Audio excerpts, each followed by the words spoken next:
आज से मैं आपकी हिस्ट्री की क्लास स्टार्ट कर रहा हूँ। मैं आपको सारी की सारी हिस्ट्री करवाऊंगा, वो भी एनिमेटेड वीडियोज़ के साथ में। तो जिसको भी पढ़ना अच्छी तरीके से वो इन वीडियोज़ की प्लेलिस्ट को सेव कर सकता है ताकि बाद में वो इसको पढ़ सके।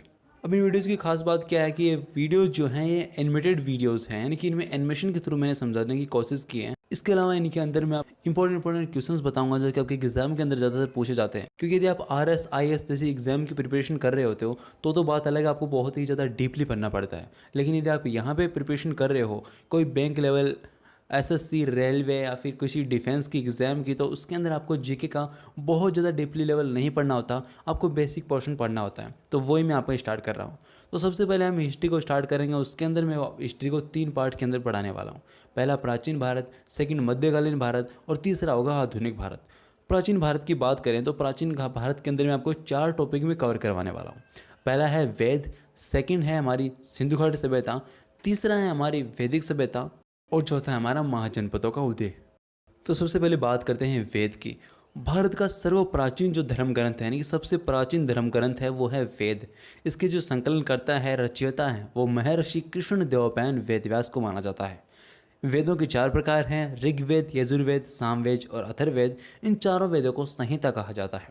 बात करें ऋग्वेद की तो ऋग्वेद के अंदर 10 मंडल और 1028 सूक्त हैं। विश्वामित्र के द्वारा रचित ऋग्वेद के तीसरे मंडल में सूर्य देवता सावित्री को समर्पित प्रसिद्ध गायत्री मंत्र है। ये इंपॉर्टेंट क्वेश्चन है। इसका मतलब है कि ऋग्वेद के अंदर विश्वामित्र ने गायत्री मंत्र की रचना की है जो कि सावित्री को समर्पित है।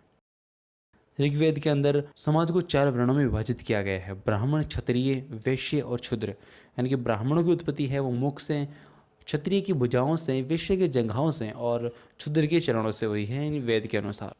अब बात करते हैं यजुर्वेद की। तो यजुर्वेद के बारे में सिर्फ इतनी ही इंपॉर्टेंट है कि यह जो वेद है वो गद्य और पद्य दोनों में लिखा गया है। सामवेद की बात करें तो इसके पाठकर्ता को उदात्री कहते हैं। ध्यान रखना, उदात्री कहते हैं। और इसे भारतीय संगीत का जनक कहा जाता है। इंपॉर्टेंट क्वेश्चन, सामवेद को भारतीय संगीत का जनक कहा जाता है। अथर्ववेद, अथर्वा ऋषि द्वारा रचित इस वेद में कुल 731 मंत्र और लगभग 6000 पद्य हैं। सबसे प्राचीन वेद जो है वो ऋग्वेद है और सबसे बड़ा जो वेद है वो अथर्ववेद है। ध्यान रखना। तो मैंने आपको इस वीडियो में बताया है कि वेद जो है वो 4 प्रकार के होते हैं। हर वेद के बारे में कुछ एक इंपॉर्टेंट पॉइंट्स बताए हैं, तो इनको आप ध्यान में रखना। थोड़ा सा पुराण के बारे में भी बता देता हूँ। विष्णु पुराण जो है वो मौर्य वंश से संबंधित है। मत्स्य पुराण आंध्र सातपाक वंश से, वायु पुराण गुप्त वंश से संबंधित है।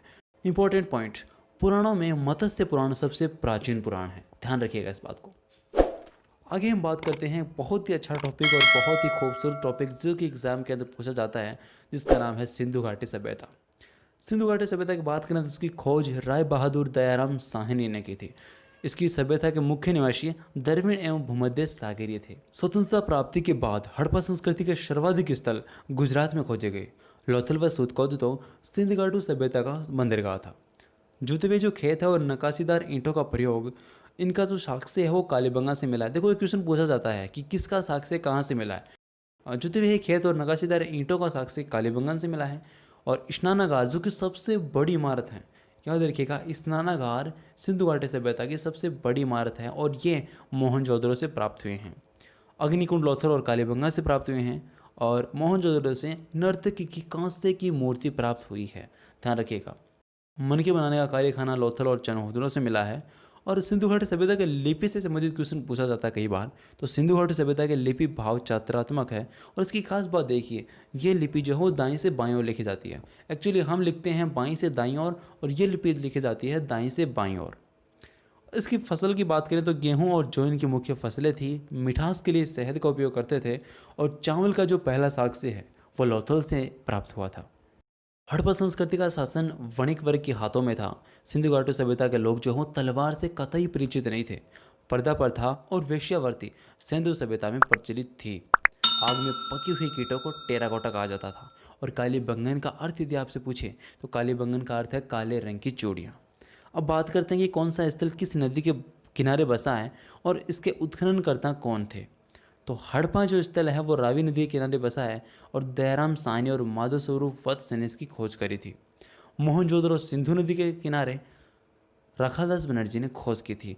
चंदहुदड़ो सिंधु नदी के किनारे गोपाल मजुमदार ने इनकी खोज की थी। और कालीबंगन घग्गर नदी के किनारे बीबीलाल एवं BK थापर ने इनकी खोज की थी। तो ये था हमारा सिंधु घाटी सभ्यता का टॉपिक। आई होप आपको समझ में आया होगा, कोई समझने वाली बात नहीं है, सिंपल सी आप इन लाइन्स को पढ़िए, आपको पढ़ते ही माइंड में फीड हो जाएगा। ध्यान रखने वाली बात सिर्फ इतनी सी है कि कौन सा स्थल या फिर कौन सी चीज़ कहाँ से खोजी गई थी, कहाँ से मिली थी, ये ज़्यादा इंपॉर्टेंट है। और सेकंड चीज़ है कौन सा स्थल कौन से नदी के किनारे बसा है। और थर्ड चीज़ है कि सिंधु घाटी सभ्यता की खोज एक्चुअल में की किसने थी और वो कहाँ के निवासी थे। आई थिंक यदि आपको क्वेश्चन आता है तो आप कमेंट में आंसर कर सकते हो। बात करते हैं वैदिक सभ्यता की। आर्य जो थे सर्वप्रथम पंजाब एवं अफगानिस्तान में बसे हुए थे, और लेकिन मैक्स मुलर के अनुसार इनका मुख्य निवास मध्य एशिया को माना जाता है। आर्यों ने जो सभ्यता बनाई वो वैदिक सभ्यता कहलाती है। देखिए जैसे कि सिंधु सभ्यता थी वैसे ही वैदिक सभ्यता आई, यानी कि जो आर्यों ने सभ्यता बनाई वो है वैदिक सभ्यता, और जो भूमध्य सागरीय लोगों ने सभ्यता बनाई वो थी सिंधु सभ्यता। तो सिंधु सभ्यता के बाद आई वैदिक सभ्यता, और ये आर्यों ने बनाई थी। ये जो है वो ग्रामीण सभ्यता थी, और आर्यों की भाषा संस्कृत थी। याद रखना, आर्यों की भाषा संस्कृत थी। ऋग्वेद में किसी तरह के किसी भी न्याय अधिकारी का कोई उल्लेख नहीं है। ध्यान रखना, ऋग्वेद में किसी तरीके के कोई न्याय अधिकारी का, यानी कि कोई भी न्याय करने वाले अधिकारी का किसी भी तरीके का कोई उल्लेख नहीं दिया गया है। इससे हम ये निष्कर्ष निकाल सकते हैं कि वहाँ पे मार काट जैसे जो काम है वो इतने नहीं होते थे। आर्यों का जो मुख्य व्यवसाय था पशुपालन एवं कृषि था। मैंने बहुत एग्जाम्स के अंदर ये क्वेश्चन देखा है, आर्यों का मुख्य व्यवसाय कौन सा था। तो आर्य क्या करते थे, खेतीबाड़ी वाले इंसान थे। कृषि और पशुपालन इनका मुख्य काम था। इनका प्रिय पशु घोड़ा, और इनके जो देवता हैं वो इंद्र थे। एक छोटा सा पॉइंट की डिस्कस करता हूँ। उपनिषद होते हैं, उनकी संख्या कितनी है। क्वेश्चन आ जाए तो उपनिषदों की संख्या है 108, महापुराणों की संख्या है 18, और वेदांग की संख्या है 6। देखिए वेदों की संख्या है 4, लेकिन वेदांग की संख्या है 6। कन्फ्यूज़ नहीं होगा, ध्यान रखिएगा इस बात का। कुछ एक पॉइंट और मैं डिस्कस करूँगा। सांख्य दर्शन भारत के सभी दर्शनों में से सबसे प्राचीन है। सत्यमेव जयते मुंडक उपनिषद से लिया गया है, आई थिंक सबको पता होगा। विश्वामित्र ने गायत्री मंत्र की रचना की थी, मैंने आपको ऋग्वेद वाले टॉपिक में बताया था। महाकाव्य 2 हैं, देखो महाभारत और रामायण। महाभारत का पुराना नाम जो है वो जय संहिता है, याद रखिएगा। और विश्व का सबसे बड़ा महाकाव्य जो है वो महाभारत है, जिसका पुराना नाम जय संहिता है। अब हम बात करेंगे महाजनपदों के उदय की। तो महाजनपदों के उदय में सिर्फ इतनी सी बात है कि 16 महाजनपद हैं, 16 जनपद हैं, यानी कि एक तरीके से राज्य मान लीजिए। जैसे कि आज की डेट में 29 राज्य हैं, तो उस टाइम 16 राज्य या फिर 16 जनपद थे जिनको अलग अलग भागों में बांटा हुआ था। और इनकी जानकारी हमें एक बौद्ध ग्रंथ से मिलती है, यानी कि एक ग्रंथ के अंदर इनका उल्लेख किया गया है जिसका नाम है अंगुत्तर निकाय। अब इसको याद रखने के लिए आप अंगूर को ध्यान में रख सकते हो कि भाई अंगूर के अंदर सबकी जानकारी मिल जाएगी आपको। तो अंगूर से मिला अंगुत्तर निकाय। देखो ऐसी आपको हिंट पकड़नी होती है, क्योंकि एग्जाम के अंदर आपके ऑप्शन आएंगे, आपको डिस्क्राइब तो करना नहीं है, इसलिए आपको तुरंत ही आप उनको पकड़ कर और आप सही आंसर पर टिक इजीली कर सकते हो। थोड़ा सा पढ़ने की ज़रूरत है।